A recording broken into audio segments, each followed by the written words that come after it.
Un saludo respetuoso al señor procurador, a los invitados especiales y por supuesto a los señores congresistas. Todos sean bienvenidos a esta sala virtual en la Casa de las Leyes. Los estamos invitando a hacer un diálogo sobre un proyecto de ley que tuvo a bien presentarlo el señor Procurador General de la Nación, doctor Fernando Carrillo Flores. De nuestra parte nos presentamos con el señor secretario de la Comisión Primera Constitucional, el doctor Guillermo Giraldo, una autoridad reconocida nacionalmente en derecho parlamentario, por supuesto con todas las anotaciones que puedan hacer sobre el proyecto mis colegas del Congreso, y de mi parte he sido distinguido como coordinador de la ponencia del proyecto de ley que posteriormente nos hará conocer en detalle el señor Procurador General de la Nación. En segundo lugar, es satisfactorio tener en este foro la representación de la academia. Vamos a contar con sus luces, por eso nos gusta tenerlos a todos ustedes y de manera especial a un hermano español como es el doctor Eloy García, conocedor de la materia. Y esas luces, por supuesto, nos servirán a nosotros como base fundamental para redactar la ponencia que será considerada por la Comisión Primera Constitucional en primera instancia. Unas breves reflexiones. Se ha dicho que si un país no tiene un sistema sólido de administrar justicia, ese país no tiene futuro. En segundo lugar, para legislar siempre hay que recomendar algunos elementos que son supremamente importantes. He tenido varias veces la oportunidad de conversar con mis colegas y con el señor procurador, y por supuesto hay que poner las bases esenciales para que nuestro propósito tenga feliz realización. Hay que blindar un proyecto de ley desde el punto de vista político. Hay que blindar un proyecto de ley desde el punto de vista económico. Hay que blindar un proyecto de ley para que resista el examen de constitucionalidad si a ello vamos a llegar en su debida oportunidad. Y sobre todo, hay que blindar un proyecto de ley para que tenga vocación de permanencia y saber qué beneficios va a producir, sobre todo en cuanto a la justicia se refiere. Y para eso una invitación muy respetuosa. Vamos a legislar para un país de unas características sui generis. Un país que tiene una fuerza nefanda por la presencia del narcotráfico, por la presencia de la violencia que no la hemos podido todavía desterrar como es el deseo de todos nuestros compatriotas. Un país donde anda campeante la corrupción. Y ahí una parte especial, señor procurador, me preocupa muchísimo cuando los funcionarios elegidos popularmente prácticamente no vamos a tener juez disciplinario en obedecimiento a la sentencia de la Corte Interamericana. Me preocupa muchísimo. Y por supuesto un país donde tenemos un sistema judicial bastante complejo. Un proceso en la jurisdicción ordinaria está demorando más o menos entre 6, 7, 8 años para tener sentencia. Un proceso en la jurisdicción contencioso administrativa, ahora se ha avanzado un poco, pero las sentencias las estamos más o menos teniendo entre 8, 10 y 12 años. Y una jurisdicción de carácter penal con la presencia del nuevo sistema penal acusatorio que se dejó atrás el sistema inquisitivo, que había tenido más o menos una vigencia de más de 200 años en Colombia. Parece ser que es un sistema que no caló en Colombia por la complejidad y el exceso de garantías, diría yo, del que goza ese sistema. Y basta para la muestra un botón, 7 audiencias para llegar prácticamente a juicio. Eso es complicado, solo un ejemplo. Más o menos están represadas 350, 400,000 audiencias para imputación de cargos. Solo estas pinceladas para la reflexión de todos ustedes para entrar al estudio de este importante proyecto de ley que presenta el señor procurador. Y por último, tenemos que legislar pospandemia. Esta enfermedad universal cambió el mundo en todas sus manifestaciones, y diría yo un poco más allá, cambió la manera de pensar, cambió al hombre. Por último, comentarles, para conocimiento pedagógico de ustedes, hoy la Comisión Primera del Senado de la República, solo la Comisión Primera del Senado de la República, de las 14 comisiones constitucionales que tenemos en Colombia, en nuestro sistema, solo la Comisión Primera tiene 22 proyectos de acto legislativo y más o menos unos 80 proyectos de ley. Eso se diría aquí muy en familia que es algo anormal. Concluyo. El presidente de la Corte Constitucional, el doctor Alberto Rojas, dice que una encuesta, la última encuesta que se hizo a los colombianos, el 82% no cree en la administración de justicia. El 82% de los colombianos no cree en la administración de justicia. De ahí que ustedes, señores representantes de la academia, señores legisladores, debemos de hacer todo el esfuerzo posible con la finalidad exclusiva de rescatar la confianza de los colombianos que ha perdido en la administración de justicia.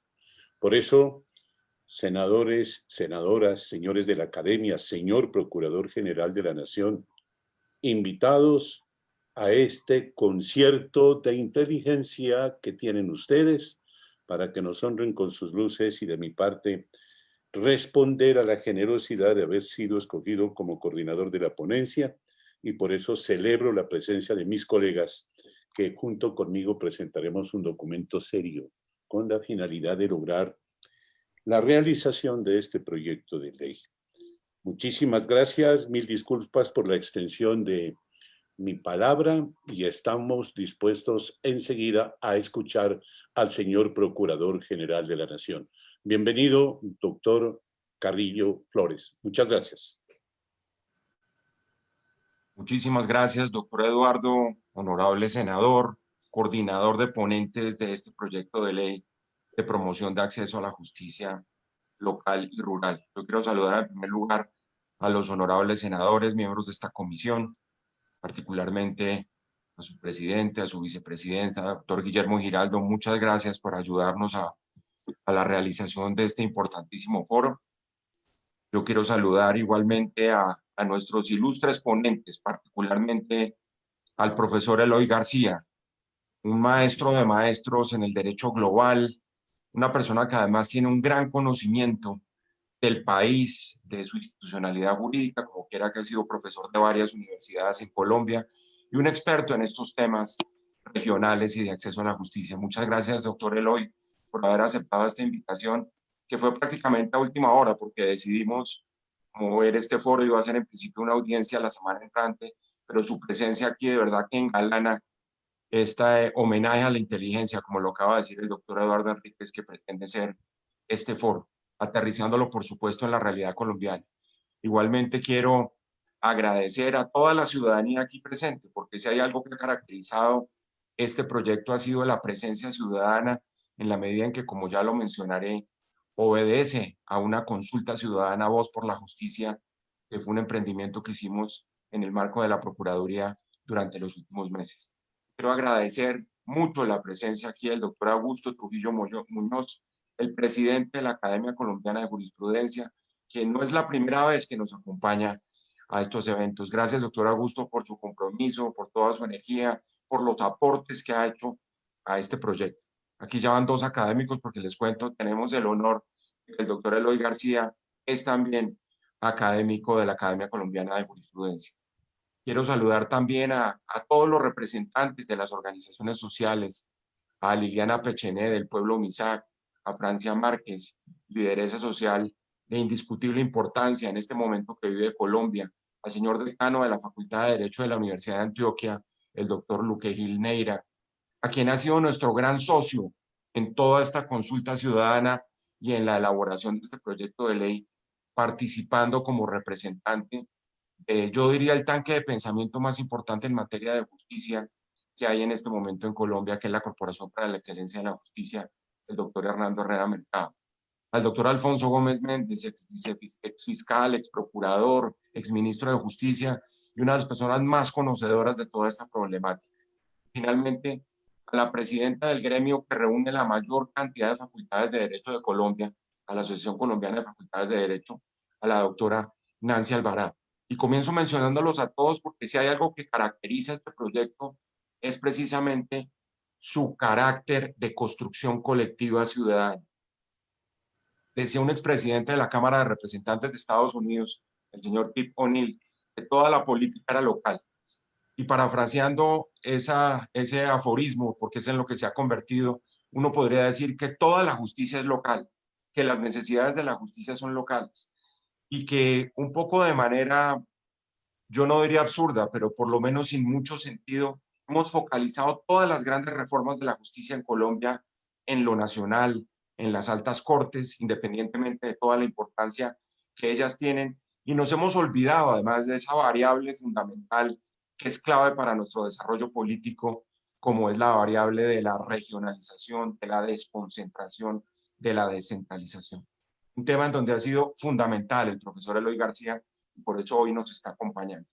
Las transformaciones del Estado colombiano van indiscutiblemente consultando esas variables. Ese modelo geopolítico, y yo lo he repetido muchas veces casi que con un mea culpa, fue una asignatura que quedó pendiente en la constituyente y en la Constitución colombiana del 91, por dificultades que tuvo la Comisión de Justicia, la Comisión de Desarrollo Territorial y su relación con la Comisión de Justicia en el marco de la Asamblea Nacional Constituyente. Y nos quedó esa tarea pendiente, que es la que estamos abordando acá. Por eso el espíritu de todo lo que ha inspirado esta reforma ha sido, por una parte, tener en cuenta las necesidades estructurales del servicio público más esencial que tiene una democracia, que es la justicia, y por otro lado, la necesidad de que fuéramos a los territorios a recoger la opinión ciudadana expresada por más de 9.000 ciudadanos colombianos que participaron en esta consulta ciudadana por la justicia.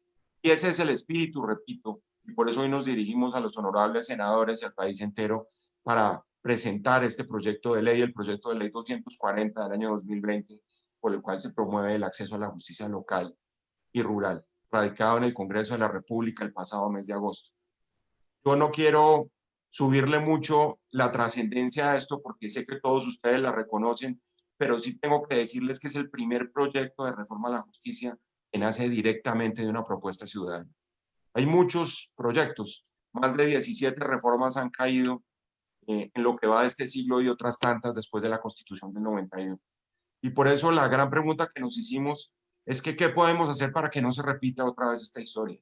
No incurramos de nuevo en esta frustración. Y de ahí nació esa consulta nacional, Voz por la Justicia, cuyo objetivo fundamental es fortalecer esa justicia local, regional, rural, territorial, con la participación de tantas personas en todo el territorio colombiano en un proceso que duró más de 6 meses y donde fueron vinculados además representantes sobre todo de muchas organizaciones sociales, líderes de esas organizaciones que están presentes hoy en esta audiencia, los pueblos indígenas, los consejos comunitarios, el sector privado, la academia.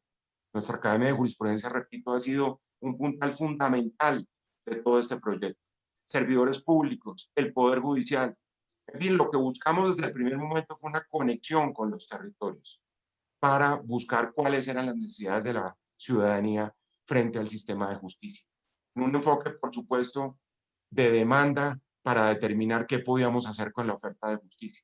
Realizamos más de 8 mesas regionales, más de 32 talleres departamentales, cubrimos casi el 90% del territorio nacional y contamos con el respaldo de todos estos estamentos que hemos mencionado.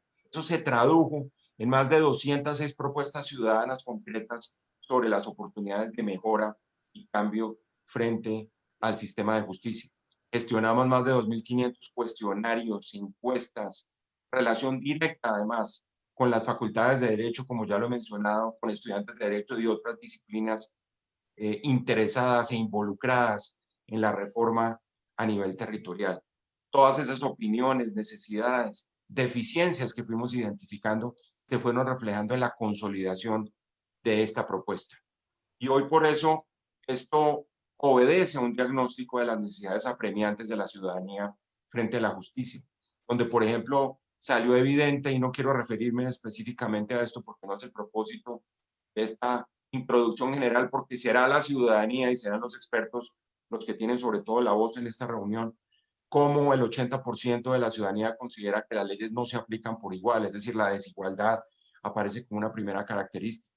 El 53% de las sentencias no se cumplen. El 95% considera que los tiempos en los procesos judiciales son bastante demorados. En fin, un reclamo permanente de agilidad de la justicia, de aterrizaje en lo territorial, de materialización del principio de igualdad ante la ley y de estrategias eficaces para el cumplimiento de la sentencia. Un debate que, como ustedes han visto en el país, se ha también rebotado últimamente mucho por los acontecimientos sucedidos. Nuestro proyecto puso, y creo que esta es una gran descripción del proyecto, puso a la gente en el centro de los sistemas de justicia y puso a la justicia en el corazón de los procesos de desarrollo. Esa es, entre otras cosas, la tendencia en el mundo. La justicia ha dejado de ser un simple asunto de reforma de los abogados o del mundo jurídico o del universo legal para pasar a ser una pieza fundamental para el crecimiento económico, para el desarrollo sostenible, para la consecución de equidad, como lo han reclamado hoy en día la mayoría de los organismos internacionales. Y a eso le sumamos un enfoque que creemos que es un enfoque moderno, en el sentido que es territorial, algo que dice uno, ¿y por qué va a ser moderno lo territorial? Simplemente porque la tradición de Colombia ha sido el enfoque centralista, bogotanizado, jerarquizado de las reformas de la justicia. Un enfoque participativo que responde a lo que ya he mencionado, un enfoque sistémico, porque es todo el sistema de justicia. Esto comprende no únicamente reformas del Poder Judicial, de la estructura de una rama del poder público, sino de todas aquellas que contribuyen a la consolidación del sistema de justicia. Y por supuesto con elementos diferenciales y de elementos éticos que se derivan, por supuesto, de la primera tarea de la justicia, que es la realización y la garantía de los derechos humanos derivada de la dignidad humana. Y eso en la base de la pirámide, no en la cúspide de la pirámide, que creemos es el elemento esencial, la diferencia específica de este proyecto frente a los anteriores. Con un elemento adicional que yo lo quiero destacar, y por eso insisto tanto, está aquí nuestro querido profesor, el doctor Eloy García, y tiene que ver con la necesidad de atender el fortalecimiento de las entidades territoriales en los mecanismos para la solución de conflictos. Todos sabemos, y en este Congreso de Colombia sí que hay una representación regional importante, como si la justicia a nivel nacional es la cenicienta, a nivel local ni siquiera existe, ni siquiera es casi invitada pues a esta reunión de definición de algunas políticas públicas en donde las estructuras territoriales y regionales han sido, repito, una gran negligencia a nivel de la política pública. Por eso es tan importante hablar de geografía judicial y por eso es tan importante decir que en este proyecto, que lo subrayo sobre todo en este momento, no se trata ni de una reforma constitucional, ni de una ley orgánica, ni de una ley estatutaria, y hemos hecho ya una gran fundamentación constitucional basada en sentencias de la Corte Constitucional para demostrar que no se necesita ni siquiera una ley estatutaria para avanzar en la profundización de una serie de principios que quedaron en la Constitución de 1991 y que vamos indiscutiblemente a trabajar esa variable de la geografía judicial. El doctor Alfonso Gómez rescataba recientemente cómo probablemente desde el año 1965, en la administración del presidente Guillermo León Valencia, fue la última vez que se dirigió una reforma hacia lo local y hacia lo territorial. Y en este sentido de la justicia dialógica, que es el diálogo entre el Estado, la sociedad civil, el sector privado, que tampoco ha sido como la característica de la elaboración de las políticas públicas. Cuando todos sabemos las políticas públicas, si como se dice en la concepción orgánica del Estado, si la Constitución son como la especie de huesos de nuestra estructura, los músculos son las instituciones, por supuesto las políticas públicas obedecen más como una especie de sistema nervioso de ese organismo que es el Estado, que no requiere muchas veces ni reformas casi que de carácter legal, sino que implica necesariamente una gran articulación de los diversos estamentos, sobre todo territoriales, en donde en materia de justicia siempre hay una gran desarticulación entre lo nacional, lo departamental y lo municipal, precisamente para la construcción de verdaderas políticas públicas de acceso a la justicia, que es el propósito de este proyecto. De allí aparecen además unos elementos, insisto, que no tocan necesariamente la estructura pura y dura del sistema de justicia, pero que son esenciales desde el punto de vista de convocar a todos los actores del sistema, como unos comités locales de justicia en cada municipio, unas comisiones departamentales de justicia a nivel de las regiones, una comisión grande de acceso a la justicia a nivel nacional. Repito, simplemente profundizando y no modificando las estructuras actuales. Estructuras actuales además inspiradas por principios de descentralización y desconcentración que quedaron en la Constitución de 1991 y que jamás fueron desarrollados. Entonces me parece que esas políticas que se proponen para la implementación de la justicia local y rural, yo diría que al costo mínimo, porque nosotros entendemos, y yo le agradezco muchísimo al doctor Eduardo Enríquez, que ponga sobre la mesa el elemento de los blindajes. En materia de blindaje económico y fiscal, hemos tratado de que sea mínimo ese costo. Es más un problema de voluntad política, es más un problema de fortalecimiento de competencias de carácter regional y territorial, de tal manera que ese blindaje económico se pueda otorgar sin ningún problema y de hecho lo estamos ya tramitando ante el Ministerio de Hacienda para tener claro que muchas veces en materia de construcción de ciudadanía, de desconcentración de la rama judicial, de fortalecimiento de departamentos y municipios, lo que nos ha faltado es esa gran voluntad de articulación para sacar adelante las políticas públicas. ¿En dónde? Pues en los escenarios de planeación, en los escenarios de presupuesto, en los escenarios de coordinación, donde siempre la justicia a nivel territorial entra de última, y eso lo podemos verificar. Ahora con los nuevos desafíos, por ejemplo, de las nuevas jurisdicciones, les cuento, en este momento nosotros estamos desarrollando, por ejemplo, una gran audiencia sobre justicia ambiental en Cartagena. Yo me voy a tener que desconectar unos minutos ahora más tarde porque vamos a inaugurar esa audiencia a raíz de un fallo histórico del Consejo de Estado que accedió a las pretensiones que presentó la Procuraduría en una acción popular para descontaminar la bahía de Cartagena. El Consejo de Estado, en una sentencia que es un hito, decidió ordenar la creación de un plan maestro de restauración ecológica de la bahía de Cartagena, que como ustedes lo saben, es el peor pecado mortal que tiene las administraciones a nivel nacional, departamental y municipal y de todas las agencias ambientales en esa joya nuestra que es la ciudad de Cartagena de Indias. Y allí que se necesitaba justicia local, por supuesto. Allí que se necesitaba que se ratificara la decisión de una acción popular que se interpuso en los tribunales locales, porque hubo una decisión de primera instancia instaurada por nuestros procuradores judiciales locales y accediendo a las pretensiones del Tribunal Administrativo del Departamento de Bolívar. Solo menciono este antecedente porque todas estas nuevas formas, digámoslo así, modernas de protección de derechos colectivos deben caber, por supuesto, en las estructuras de la justicia local y regional, teniendo en cuenta además el grado de descentralización y de bogotanización que tiene nuestro sistema de justicia. Es necesario llevar justicia a las regiones más apartadas. Es clarísimo que buena parte de los problemas de seguridad que está viviendo Colombia en este momento, problemas clarísimos de justicia que tampoco son de seguridad, obedecen precisamente a ese distanciamiento, a esa falta de cercanía de estructuras de justicia locales muy débiles o inexistentes con las estructuras centrales. El presidente del Consejo de Estado mencionaba en una de nuestras audiencias como más de 150 cabeceras municipales ni siquiera tienen un juez de circuito en Colombia. Y esta estructura de los núcleos rurales de justicia, insisto, va mucho más en la línea de poder asegurar en los planes de desarrollo, por ejemplo, municipal y departamental, infraestructuras físicas, tecnológicas, para asegurar también la prestación del servicio de su justicia en el campo. Ese acercamiento de la justicia a la ciudadanía es fundamental, con todo lo que representa en términos de un sistema, de un ecosistema de justicia, donde haya pedagogía legal, donde haya posibilidades de acceso a un abogado, donde haya veedurías ciudadanas que se contemplan también en este proyecto para la verificación y rendición de cuentas de la justicia hacia la sociedad.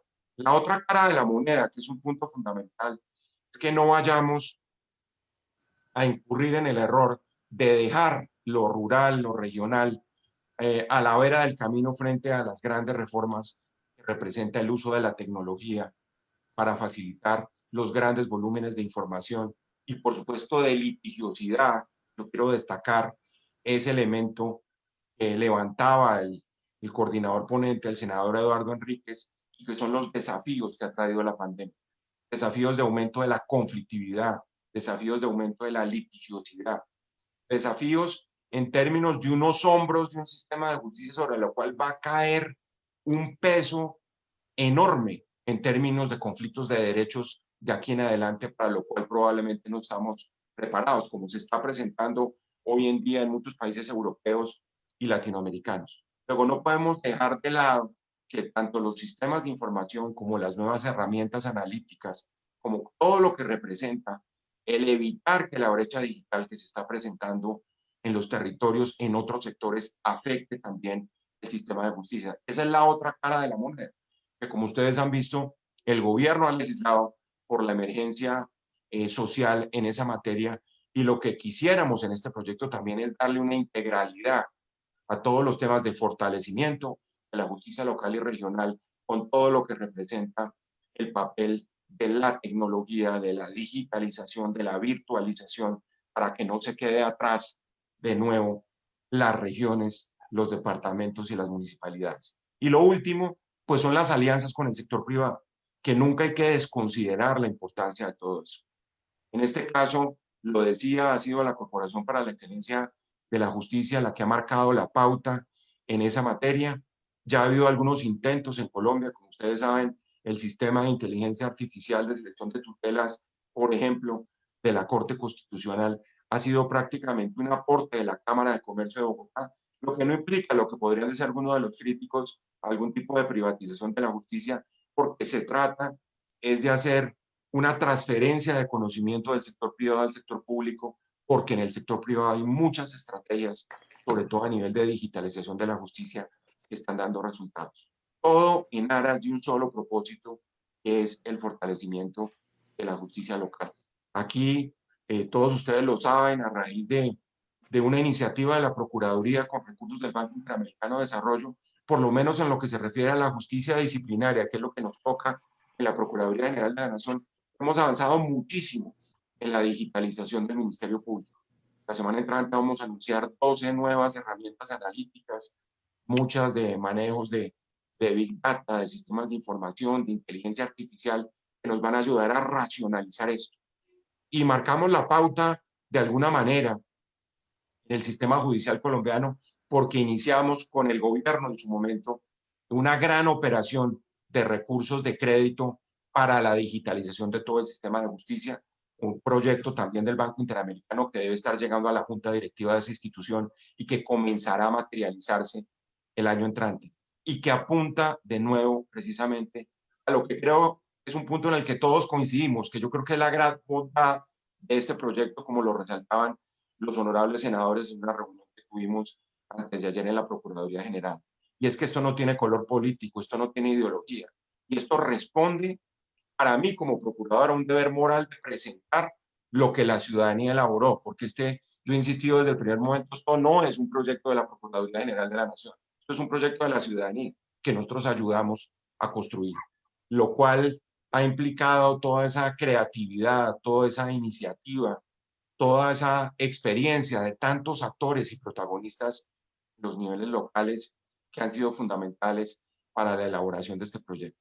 Entonces yo concluyo simplemente diciéndoles que hemos presenciado en Colombia cómo las reformas a la justicia recientemente en las últimas décadas se han hundido en diversos estamentos institucionales, no llegan a ser leyes de la República, De pronto por ambición en los objetivos, hemos creído que embarcándonos en una reforma constitucional, orgánica o estatutaria, es como vamos a cumplirle a la ciudadanía, cuando la ciudadanía está reclamando cosas mucho más simples, pero mucho más importantes. Es que llegue la justicia a las comunidades, es que se oiga la voz de la ciudadanía en esta materia, que es un poco lo que con mucha modestia lo digo, hicimos en este recorrido por todo el territorio nacional, consultando a todos los actores inmersos en el sistema y de nuevo tratando de saldar esa deuda histórica que tenemos con las regiones de Colombia, con los territorios y que nos van a permitir expresar de nuevo un compromiso y una voluntad en lo que hemos denominado por eso el proyecto de la gente. Yo quiero finalmente, doctor Eduardo Enríquez, honorables senadores aquí presentes, agradecerles a ustedes el espacio que ha abierto la Comisión Primera del Senado, precisamente a la ciudadanía, a los líderes sociales aquí presentes, a la academia, a los expertos internacionales, a todas las organizaciones de la sociedad civil, como la Academia Colombiana de Jurisprudencia, como la Corporación Excelencia de la Justicia. Muchas gracias, doctor Alfonso, que ya lo veo aquí en pantalla, por todo lo que ha sido el empuje y su energía en poder sacar adelante este proyecto. Yo creo que ha sido un ejercicio auténticamente democrático. Lo que necesitamos en Colombia, tenemos que seguir absolutamente convencidos, es que no podemos renunciar a la capacidad de construir grandes acuerdos sobre temas en los que podamos tener algunos consensos. Y yo creo humildemente que este proyecto puede proyectarse en esa dirección precisamente. Esta es una pequeña, gran reforma de la justicia, sin mayores pretensiones desde el punto de vista, digámoslo, del empaque donde vaya, porque no vamos a tocar la Constitución. Es una gran reforma dirigida a los colectivos más vulnerables de Colombia, porque las necesidades de salud en el marco de la pandemia, lo que ha venido sucediendo en el marco de la jurisdicción de familia, de la violencia doméstica durante la pandemia, los litigios de los servicios públicos, las deudas de la ciudadanía, todo esto que se está convirtiendo en una bola de nieve para el sistema judicial va a encontrar de alguna manera un conducto para poder ser evacuado respetando los conductos también del Estado de Derecho Democrático. Luego creemos que para esta crisis que viene, porque se habla mucho de la crisis sanitaria, de la crisis social, de la crisis política, pero esta crisis que de alguna manera nos va a afectar al sistema de justicia necesita de mecanismos rápidos, expeditos y que no respondan precisamente a las grandes pretensiones, y estoy convencido que este proyecto va en esa dirección. Luego, muchas gracias a todos ustedes. Tercera participación, señor secretario. Sí, señor coordinador de ponentes. Continúa el doctor Augusto Trujillo Muñoz, presidente, Academia Colombiana de Jurisprudencia. Muchas gracias, señor secretario de la comisión. Muchas gracias, señor coordinador ponente, senador Enríquez. Los saludo a ustedes dos y en usted y en el señor presidente de la corporación, a todos y cada uno de los miembros de esta cédula legislativa. Saludo también a los líderes cívicos y a los miembros de la academia que nos acompañan en la sesión de hoy, de manera particular al profesor Eloy García, al doctor Alfonso Gómez y al procurador general, que son además miembros de la Academia Colombiana de Jurisprudencia, corporación que me honro en presidir. ¿Se está oyendo bien, señor secretario, por favor?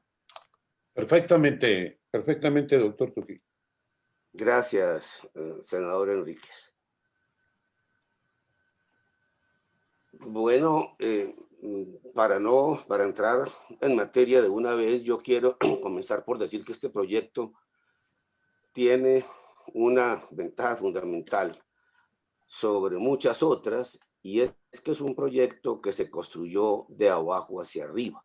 Ya se ha dicho, con participación ciudadana y debate entre sus sectores vitales, que no son precisamente esos sectores vitales los que se sientan cómodamente en las cúpulas de la pirámide social, sino los que en la Colombia profunda, en la provincia lejana, en las ciudades intermedias e incluso en la periferia misma de nuestras grandes ciudades, sienten que las instituciones no son funcionales a su sistema de vida. Ese es un primer punto fundamental, señores senadores,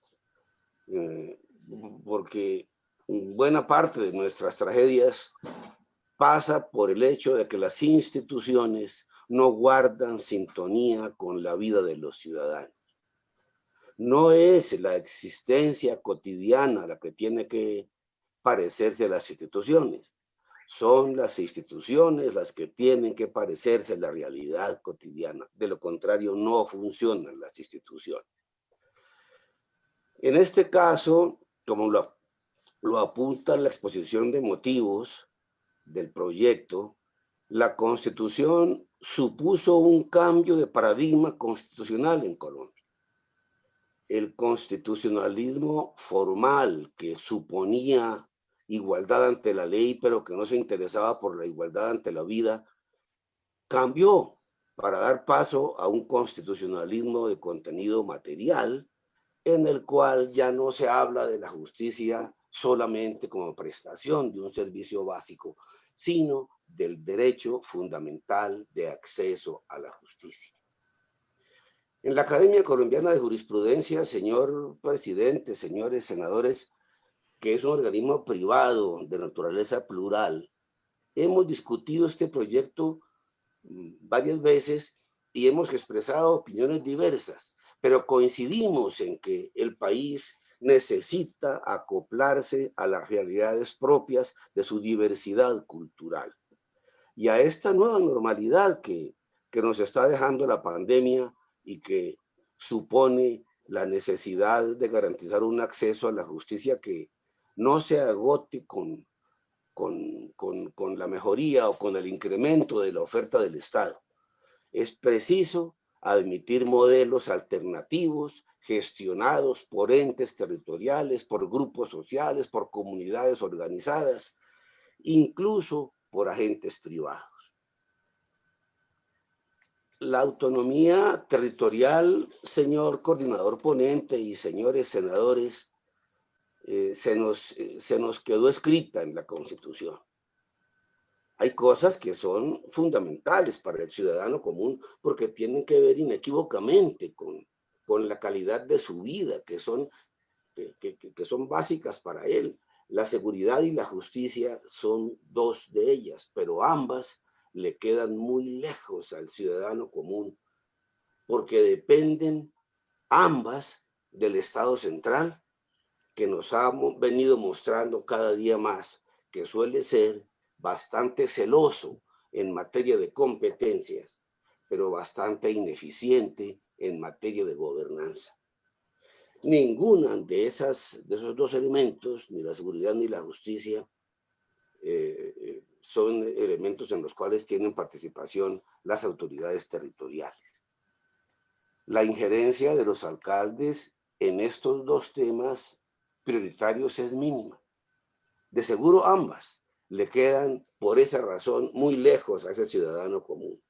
Y eso tiene que ver con la desigualdad social, que se nos volvió un problema estructural en Colombia, y con algo que ya ha sido mencionado aquí, que es la diversidad cultural, que es preciso consultar para que las instituciones puedan garantizar unidad en la diferencia.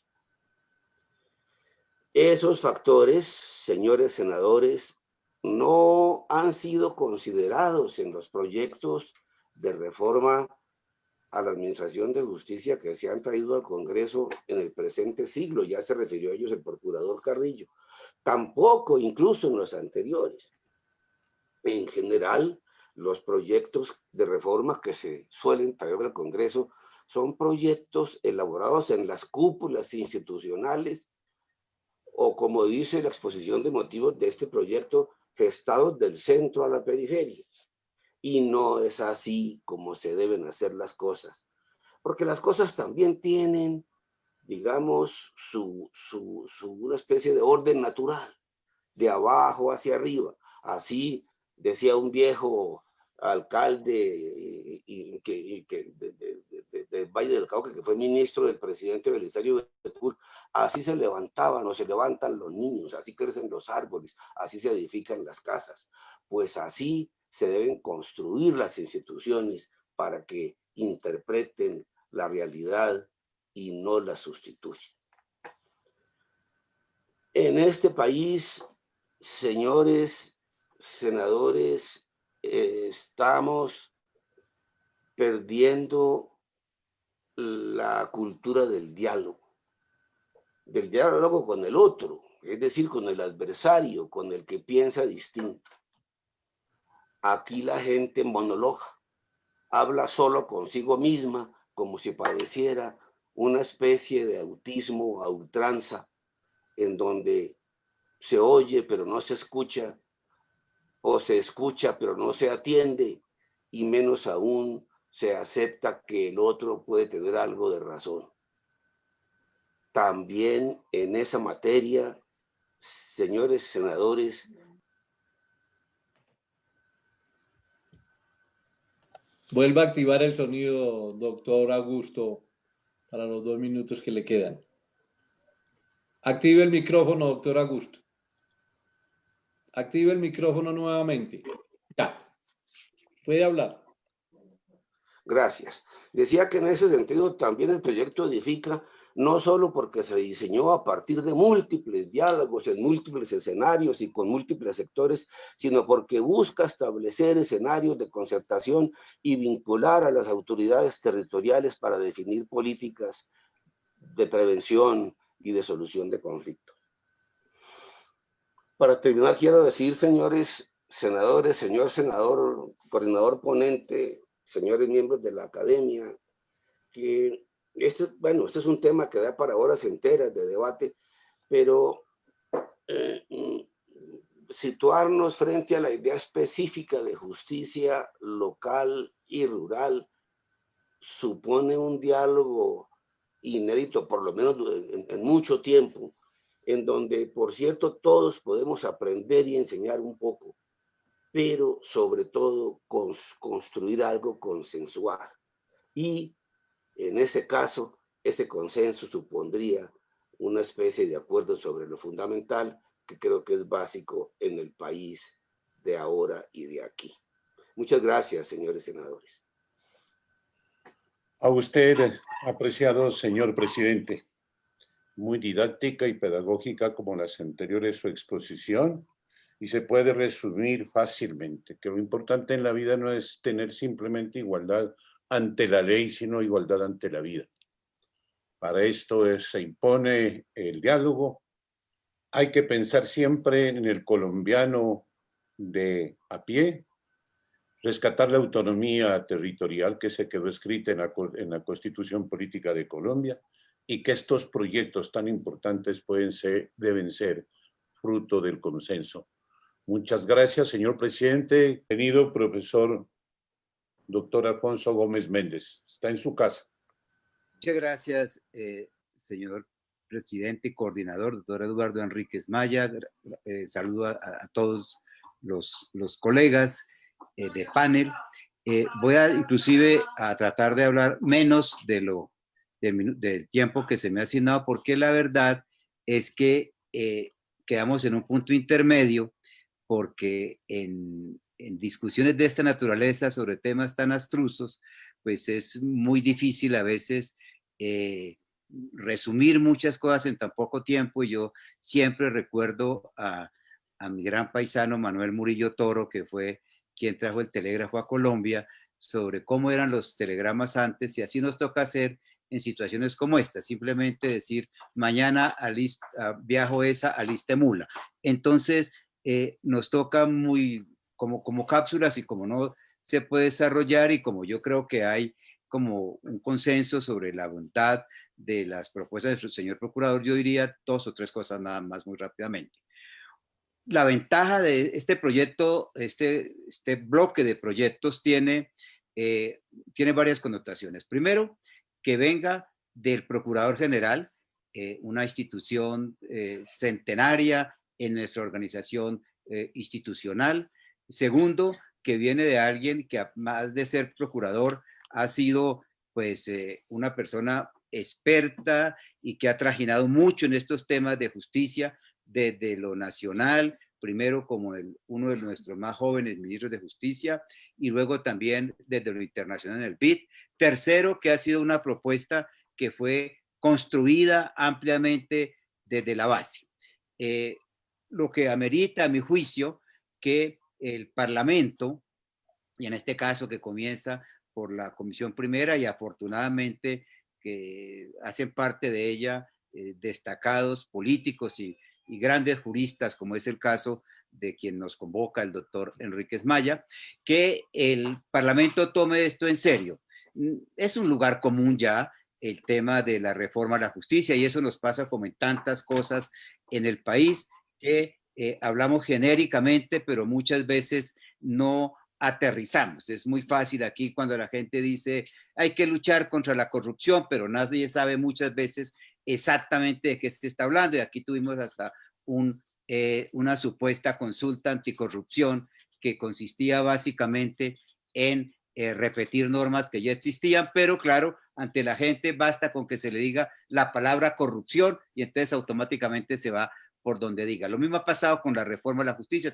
¿Dónde está la reforma de la justicia? ¿Dónde está la reforma de la justicia? Pero sin señalar en su contenido. La importancia entonces de este proyecto es que uno no cae en esas generalizaciones. Segundo, no cae en otro de los males en que hemos incurrido en el curso de nuestra historia y es estar permanentemente cambiando la Constitución con el pretexto de reformar la justicia. Así pasó en el año 45, en el 57, en el 68, en parte en el 79 también, y hay que decirlo claramente, en la Constitución del 91 en buena parte se ocupó de la justicia en temas que hoy generan la necesidad de cambio. Esa es otra cosa que yo destaco del proyecto, que no toca la Constitución, no se ocupa la Constitución. Es probable que en algún momento haya que hacerlo.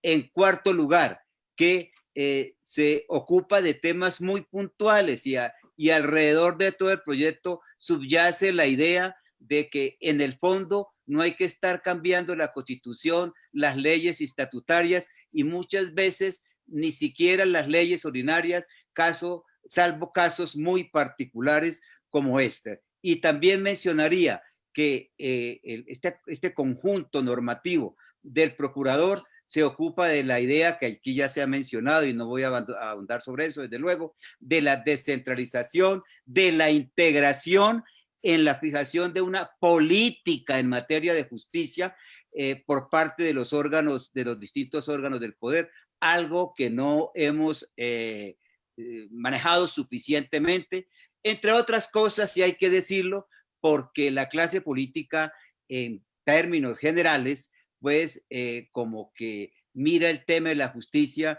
como de una manera menor. Son muy pocos los casos de políticos que se interesan realmente por la justicia. Nosotros los tolimenses, doctor Augusto Trujillo, tenemos dos casos paradigmáticos en eso, que son el de Murillo Toro, que siendo presidente después fue magistrado de la Corte, y Echandía, que también después de ser magistrado, después presidente, fue magistrado y ministro de Justicia. Entonces, yo creo que gira alrededor de eso, porque en el fondo lo que nos vamos a encontrar al final es que lo que hay que hacer es tener una voluntad política de hacer las cosas y yo diría casi que de cumplir lo que hay. Lo hablamos alguna vez con el señor procurador. Si uno mira los códigos de procedimiento penal, de todos hoy, penal, laboral, de todo orden, basta con que se apliquen los que hay y el tema que afecta fundamentalmente a los ciudadanos, que es la lentitud, ahí se reforma. Por eso yo hablaba de que por qué la tutela ha sido un buen instrumento, por ejemplo, cuando los jueces de tutela son los mismos jueces ordinarios. ¿Por qué los jueces ordinarios son buenos como jueces de tutela y malos como jueces ordinarios?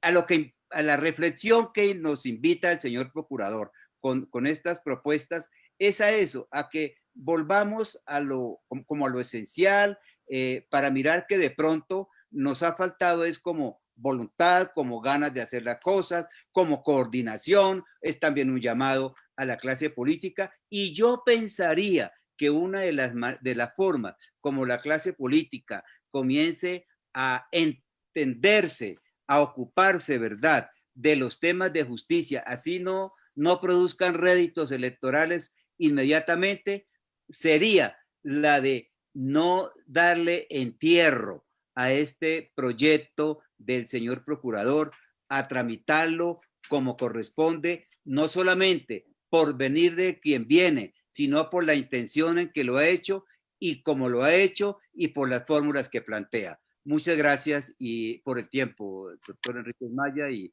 distinguidos colegas. Muchas gracias a usted, apreciado maestro. Usted sabe el aprecio que tiene del pueblo colombiano, de manera especial del Congreso de la República. Usted fue congresista, además de ser procurador fiscal general de la Nación, académico. Y qué bueno recordar a Murillo Toro, quien después de ser presidente de la República, también volvió al Congreso de la República con otros 7 colombianos ilustres. Gracias, señor senador Eduardo Enríquez, coordinador de ponentes. Muchas gracias, señor secretario, doctor Guillermo Giraldo. No solo para expresar la gratitud, yo creo que este es un espacio importantísimo. Qué mejor que la continuidad de toda esta gran consulta ciudadana por la justicia haya llegado al Congreso de la República. Ese era desde el principio el objetivo. Y lo único que yo puedo, además de agradecerles todo este espacio que se abrió en el día de hoy, es ofrecerles además todo lo que ha sido este proceso, todo lo que tenemos a nivel de contenidos, de propuestas, de justificaciones para que vayamos en este punto. Yo en relación, no quiero comentar, por supuesto, las ponencias, me parece que todas fueron importantísimas, pero de alguna manera este paso que podremos dar, apreciado doctor Eduardo Enríquez, queridos senadores y queridos colegas de todo esto que fue una empresa hasta cierto punto quijotesca, que se dio en 7 meses por todo el territorio nacional, es demostrar que a veces la revolución de las cosas pequeñas también funciona. Y yo creo que el haber puesto el énfasis en aquellos aspectos que siempre se quedaron abajo, como ustedes lo mencionaban, apreciados senadores, de pensar en la base de la pirámide, no en la cúpula de la misma, de pensar en el ciudadano como centro de la justicia y en la justicia además como un servicio público, como un derecho fundamental, como un presupuesto fundamental para el desarrollo y la búsqueda de la desigualdad, nos lleva a creer firmemente en esto, que esto no sea todo, evidentemente que no lo es, que puede ser el punto de partida de otras reformas, claro que sí, pero lo que esperamos es que se pueda concitar este gran consenso para demostrar que en este momento lamentable de polarización que vive el país, sí somos capaces de tener por lo menos unos grandes acuerdos sobre un tema tan esencial como es la necesidad de oír a los ciudadanos y de acceder precisamente a lo que son en este momento ese análisis de necesidades jurídicas insatisfechas que fue el que hicimos y que fue el que dio pie precisamente a la naturaleza de este proyecto. Yo quiero agradecer a todos los intervinientes aquí presentes que han sido nuestros colegas, nuestros socios de todo este proyecto y decirles que estamos dispuestos a acompañar a la Comisión Primera con todo el equipo de la Procuraduría que ha estado trabajando en este momento, liderado por el doctor Gilberto Blanco, por César Solanilla, por María Claudia Quimbayo, por Ana María Artaga, por todos los que han participado en este proceso. Y aquí quedamos, doctor Eduardo Enríquez, para seguir colaborando y para que pueda seguir esto con paso firme en el proceso legislativo. Como alguno de ustedes decía, puede ser el proceso final de la consulta, pero es el punto de partida de lo que tiene que ser, ojalá, una ley de la República que comience a observarse tan pronto como sea posible y que lleve esos elementos de coercitividad que marca de alguna manera, como lo decía el senador Name, pues un cambio de eje trascendental en la reforma de la justicia que siempre ha sido tan centralizada, tan bogotanizada, tan jerarquizada. Ya el solo lograr algo en ese paso es por lo menos fundamental en lo que va a ser una estrategia que tiene que seguir insistiendo, por supuesto, en las grandes reformas. Lo decían también ustedes, ese no es el propósito de este proyecto, pero puede ser el punto de partida para seguir demostrando que en Colombia sí somos capaces de llegar a algunos acuerdos sobre la reforma de la justicia. Muchas gracias, senadores, muchas gracias a todos los colegas. Un gran abrazo y por favor sigan cuidándose.